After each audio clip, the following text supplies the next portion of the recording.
Hi, Dr. Tim here for your second video. We talked last time about the 3 stages of dealing with change. In this segment, we want to talk about that first stage, letting go. First thing when we talk about letting go, we have to say what prevents us from letting go? What blocks us from doing that? And there are 3 blocks I want to talk about. Block number 1 is staring at the rearview mirror. We have a rearview mirror in a car for a reason, right? You need to glance up the rearview mirror and see if there's something coming up behind you. I live in Chicago, so you get some crazy drivers like speeding down the highway. Some put on mascara while they're doing it. It gets a little scary around here, gotta tell you. But you gotta glance at your rearview mirror. It lets you know when to make a lane change, keeps you safe. Now, what would happen if a driver just stared at the rearview mirror?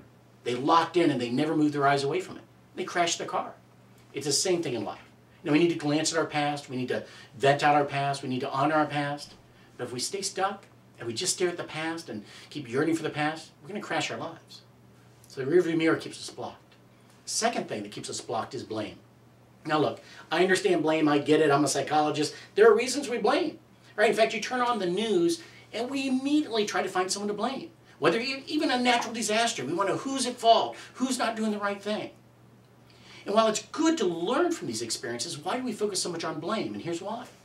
If we can find someone to blame, it gives us the illusion of control. If we have someone to blame, we could have stopped it. We could have prevented it. And so now we sleep easier. We have more control than we really have in this world. Trouble is, blame keeps us stuck. The third thing that can keep us stuck is guilt and shame.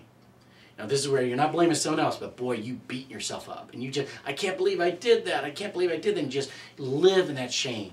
And you can't move on when you're in shame. So if those 3 things keep us blocked, what do we need to do to overcome that and thrive and change? Well, number 1, when it comes to the rearview mirror, we just need to mourn. We need to vent, we need to get it out. And venting is a healthy process. If you don't vent, it becomes poison. So you can write venting letters of just releasing anger and releasing sadness and just write it all out and just burn it when you're done or shred it.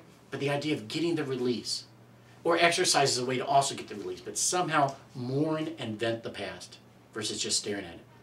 In terms of blame, what do we need to do? Well, it's good to know and to learn from experiences. At the same time, we live better lives when we look at what could I have done? Where did I have power? Even if just a little tiny percent, where do I have ownership? And that's where I'm going to focus on, that piece that I can control.